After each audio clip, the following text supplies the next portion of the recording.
Hello! This is Yahweasel. Let's play the Stanley Parable. As ever, let me tell you everything I know about this game. Okay, now that I've done that, one thing I know about this game is it defaulted to really low graphical settings, in particular, no anti-aliasing, and this in the background looks pretty crappy with no anti-aliasing. Let's see if we can improve that. Oh, we made it much worse. Good, now you can't see the cursor at all. Great! Bravo! Yup, no cursor. Okay, yeah, in fact, it didn't even help with the aliasing. 0 out of 10. Okay, begin the game. End is never the end, is never the end, is never the loading, is never the end, is never the end.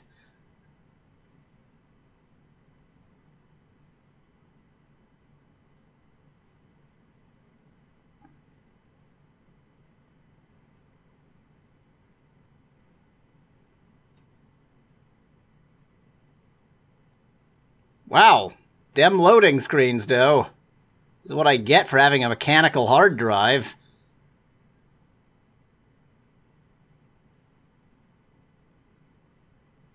This is the story of a man named Stanley. Really did... Whoa! Big building where he was employee number 427. It's supposed to flash like this. He sat at his desk in room 427 and he pushed buttons on a keyboard. Orders came to him through a monitor on his And he didn't even know how to type. What buttons to push, how long to push them, and in what order. This is what employee 427 did every day of every month of every year. And although others might have considered it soul-rending, Stanley relished every moment that the orders came in, as though he had been made exactly for this job. And Stanley was happy. I'm not happy. What's up with the graphics? Oh, it's so flashy. Ever changed Stanley? Something he would never quite forget. He had been at his desk for nearly an hour when he realized that not one single order had arrived on the monitor for him to follow. No one had showed up to give him instructions, call a meeting, or even say hi. Or even flash the lights on and off. This happened. This complete isolation. Something was very clearly wrong. Shocked, frozen solid, Stanley found himself unable to move for the longest time. But as he came to his wits and regained his senses, he got up from his desk and stepped out of his office. Okay, now that I'm in control, can I maybe try and fix all the stuff? Let's, I think that was on medium. This was probably on low. Let's just turn off everything. Oh, and then it clicks at me. Oh no. Oh no. I'm having great luck with games today. Okay. Everything's great, right? No! Definitely not great. Definitely flashy. So good. So good. Okay. I don't see any random flashes. Oh, I saw a random flash! Nope, it is still... Come on, absence of flashes. And I have subtitles. Stanley worked for a company in a big building where he was employee number 427. We're gonna watch this again, actually. 427's job was simple. He sat at his desk in room 427 and he pushed buttons on a keyboard. Keys. Orders came to him through a monitor on his desk, telling him what buttons to push, how long to push them, and in what order. This is what employee 427 did every day of every month of every year. And although others might have considered it soul-rending, Stanley relished every moment that the orders came in, as though he had been made exactly for this job. And Stanley was happy. And then one day, something very peculiar happened. Something that would forever change Stanley. The Stanley Parable. He had been at his desk for nearly an hour when he realized that not one single order had arrived on the monitor for him to follow. No one So he showed killed him himself. instructions, call a meeting, or even say hi. Never in all his years at the company had this happened. This complete isolation. Something was very clearly wrong. Shocked, frozen solid, Stanley found himself unable to move for the longest time. But as he came to his wits and regained his senses, he got up from his desk and stepped out of his office.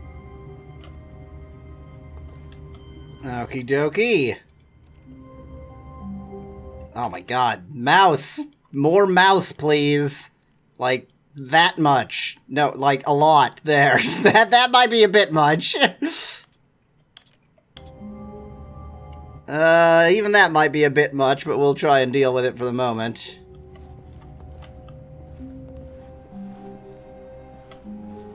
$428? 428 isn't here. 429. All of his co-workers were gone. What could it mean? Oh dear. I certainly hope I didn't need anything there. Perhaps he had simply missed a memo.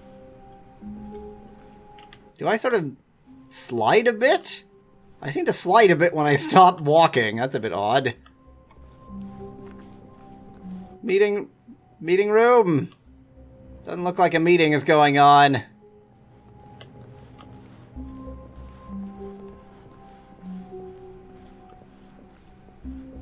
When Stanley came to a set of 2 open doors, he entered the door on his left. Okay, well, since I'm facing this way, this is the door on my left. This was not the correct way to the meeting room, and Stanley knew it perfectly well. Perhaps he wanted to stop by the employee lounge first, just to admire it. Okie dokie. I do like admiring employee lounges. Yes, truly a room worth admiring. It had really been worth the detour after all, just to spend a few moments here in this immaculate, beautifully constructed room. It is a nice room. He simply stood here, drinking it all in. Oh, I'm trying to drink the cold drinks in, but you don't seem to be letting me. Okie dokie. Well, that was fun. Yes, really. But eager to get back to business, Stanley took the first open door on his left. Okay, let's see here.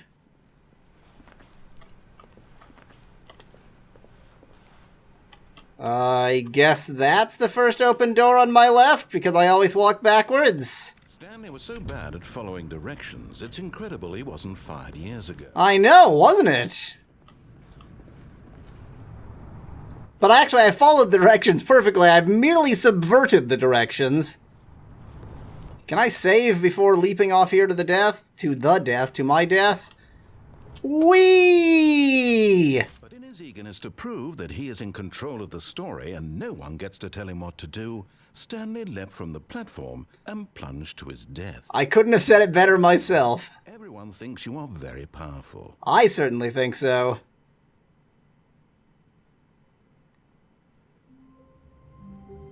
Doesn't punish me very much, does it? All of his co-workers were gone. What could it mean? Stanley decided to go to the meeting room. Perhaps he had simply missed a memo. No memos missed here.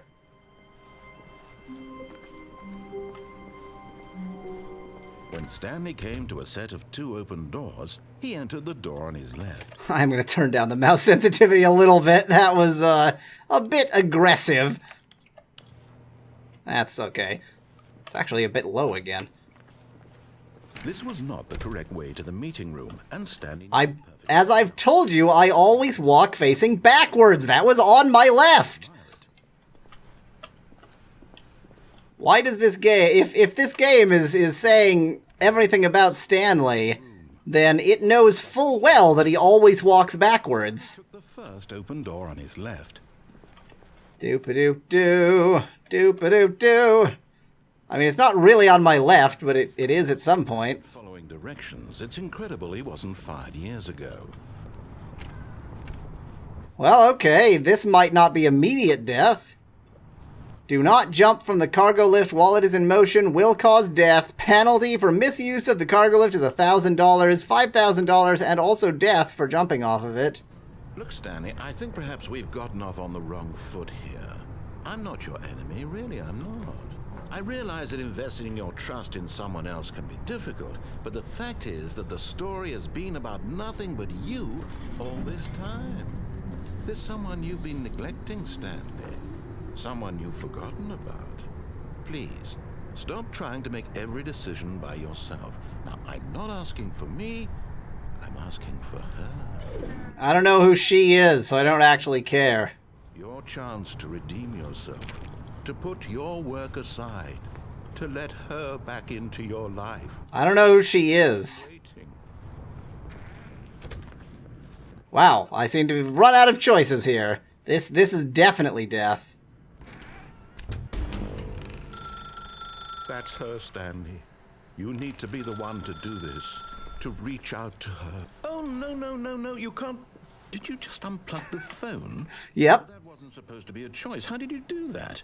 You actually chose incorrectly? I didn't even know that was possible. And yet I've done it. No, it's definitely here, clear as day. Stanley picks up the phone. He's taken to his apartment where he finds his wife, and the two pledge themselves to one another. Music comes in, fade to white, roll credits. So the story, according to you, had all of my non-decisions before. How is that even possible? None of these decisions were supposed to mean anything. I don't understand.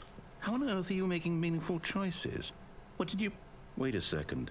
Did I just see... No, that's not possible. I can't believe it. How had I not noticed it sooner? You're not Stanley. You're a real person. Yep.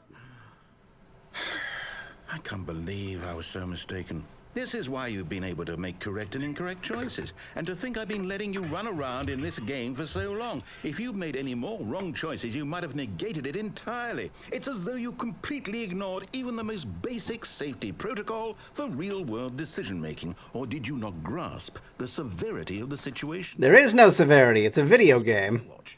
I'm going to stop the game for a moment so we can educate you properly on safe decision-making in the real world. Please observe this helpful instructional video. I'm excited. Choice. It's the best part of being a real person. But if used incorrectly, can also be the most dangerous. For example, in this scenario, a hypothetical real person named Stephen has a choice. He could spend years helping improve the quality of life for citizens of impoverished third world nations. Or he could systematically set fire to every orphan living in a 30-kilometer radius of his house. Which choice would you make? The second. That unlike here, the real world makes sense, and at no time should you make a choice that does not conform to rational logic. If you find yourself speaking with a person who does not make sense, in all likelihood, that person is not real. Allow the I didn't realize that the President of the United States wasn't real. You cannot continue talking. Turn to a partner and practice saying, "My goodness, is it 4:30? I'm supposed to be having a back sack and crack." Okay. Partner, is it 4:30? I'm supposed to be having a back sack and crack. Is the best part to a healthy decision-making process. Most medical professionals recommend making at least 8 choices per day. Do you make more than 8? Less? And finally, if you begin to wonder if your choices are actually meaningful and whether you'll ever make a significant contribution to the world, You will not. remember that in the vast infiniteness of space, your thoughts and problems are materially insignificant, and the feeling should subside. At this time, your instructor will guide you in an exercise to test and reinforce the material covered in this video. Ah, welcome back. You may have noticed that this room has begun to deteriorate as a result of narrative contradiction. But not to worry. Now that you're properly informed on good decision-making, we're going to revisit a choice you made just a few minutes ago and see what the correct thing to do would have been. This way, please. So what happens if I suddenly start becoming cooperative? I'm just going to plug back in the phone. Oh, well, that's not an option. I can't even try to pick up the phone. It obviously wouldn't work. And by the way, it was only plugged into power anyway. It was not plugged into the phone line, so it's not like it would have worked regardless.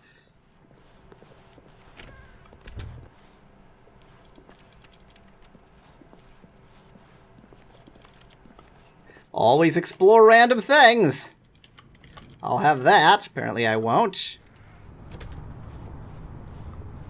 Hey, this is a lot safer than it used to be. I mean, I can't jump, so oh well. Now that we know your choices are meaningful, we can't have you jumping off the platform and dying. Imagine the main character dying senselessly halfway through. That's already halfway? That was about one... that was like 10 minutes in. Before the narrative contradiction gets any worse. Unfortunately, it seems this place is not well equipped to deal with reality. Ain't that the truth?